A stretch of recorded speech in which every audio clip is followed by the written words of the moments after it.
I call the next part of the Dinner Special podcast the pressure cooker. I'm going to ask you 7 fast and fun questions that we want to know your answers to. Are you up for it? I'm ready. Okay, awesome. Number 1, which food shows or cooking shows do you watch? I don't watch a ton of cooking shows, but I when she's on Giada De Laurentiis, I watch her. I think she's pretty inspiring. Um, Diners, Drive-ins, and Dives, usually late at night and makes me really hungry. So my fiance and I watch that quite a bit, on a weekend night. Um, oh gosh. Alton Brown shows when they were on, and I think those are the main ones. Yeah. Or Chopped, I like Chopped too. I think that's really interesting it makes me think like I can do anything in the kitchen. They did this with all these crazy things. Right. So, yeah, those are the main ones, I think. Awesome. Number 2, what are some food blogs or websites we have to know about? Definitely The First Mess. So Laura writes that one. She's awesome and totally inspiring. Vegan food that just, if you had it again, you wouldn't really know it's vegan. She has an awesome writing style, and I absolutely love it. I love her. Cookie and Kate. She does amazing stuff with seasonal produce, and whenever I get my kind of produce of the week, I know that she always has something that I can do anything with. Take Over Steak. Sarah is awesome. I know she's been Yes. on your podcast, and I love that she's doing something different with using illustrations. I know she's starting to do photography, but she does illustrations, and they're awesome and amazing. So I love her things as well. And then, let's see, one more. Joy the Baker. Oh my gosh.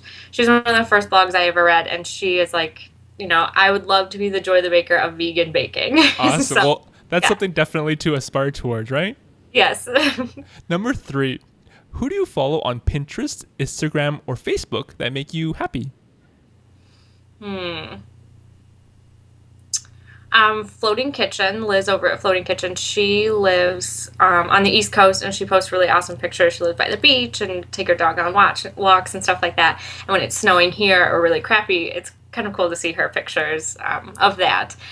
Who else? Laura, again, of The First Mess. She does a lot of gardening, and I love when she posts the pictures of she was outside pulling radishes or carrots or anything like that. And I think her dad does weekly deliveries to her of berries and things that he grows. So I love seeing those things because it's just really cool. Um, I think those are the ones I can think of off the top Yeah. of my. Yeah. Cool. This is on Instagram, right? Yeah, that's on Instagram. So, and then Pinterest, I follow a lot of different people, and I feel like it all kind of blurs together. But a lot of food bloggers are awesome as far as pinning food photography inspiration, and I love seeing that. It's kind of hard to narrow a lot of that down when you're reading all these different blogs. So, a lot of awesome food bloggers are on Pinterest pinning a lot of good inspiration. Right. Now, number 4, what is the most unusual or treasured item you have in your kitchen? My most treasured one at the moment is my Vitamix mixer, my blender, Vitamix blender. I just got it about 6 months ago, and I use it almost every day, all the time. I've always wanted one, so I'm glad I finally sprung for it.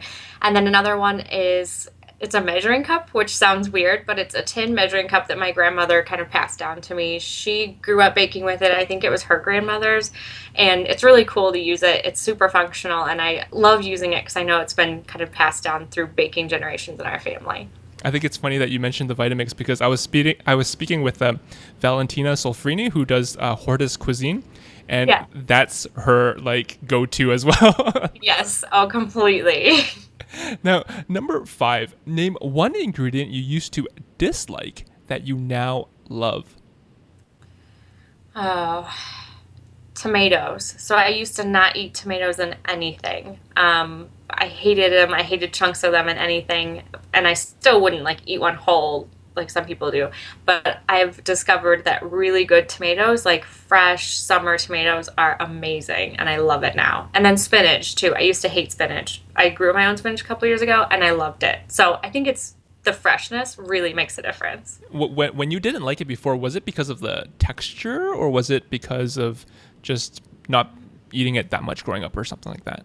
I think I didn't eat it much growing up, and I always thought it was just like, that's gross. I don't want to. No, thank you. And then texture, maybe because, sometimes stuff you get from the store is not the freshest, so it's not great. But then when I discovered it, it was like, oh, this is actually awesome.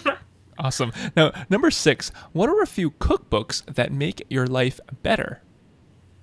The Bountiful cookbook, which is by the White on Rice couple, Todd and Diane, is awesome. Again, really focused on seasonal produce. They grow a lot of their own stuff, and it's made it so much better because I'll get something from the grocery store and kind of think, I don't really know what to do with this. I'm going to look at this cookbook, and they have something amazing. Very accessible, very easy. Love their cookbook. I have a baking cookbook from Williams Sonoma that I got several years ago that it doesn't have any vegan baking recipes in it, but it's a super solid foundation for if I need a good jumping off point for, like a cake recipe or anything like that. I know that it's going to be reliable, and even if I tinker with it with all my weird vegan stuff, it will probably come out or make a good foundation.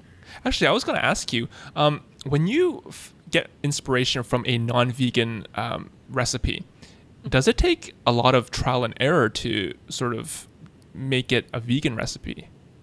It depends on what it is. So if sometimes it takes one try, other times I've had to do three or four or five over a course of a month.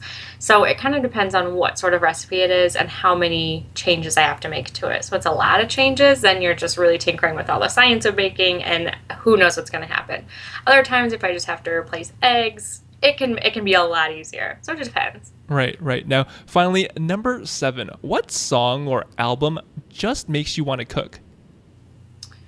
Oh, so I'm a big fan of Pandora, and I've really been on to so I like the song "Uptown Funk" by Bruno Mars, and he has that Pandora station is awesome. But I think that song makes me like, okay, I can do this. Let's get some cooking done. I am ready to go. Perfect. Well, congratulations, Abby. You have officially survived the pressure cooker. Thank you.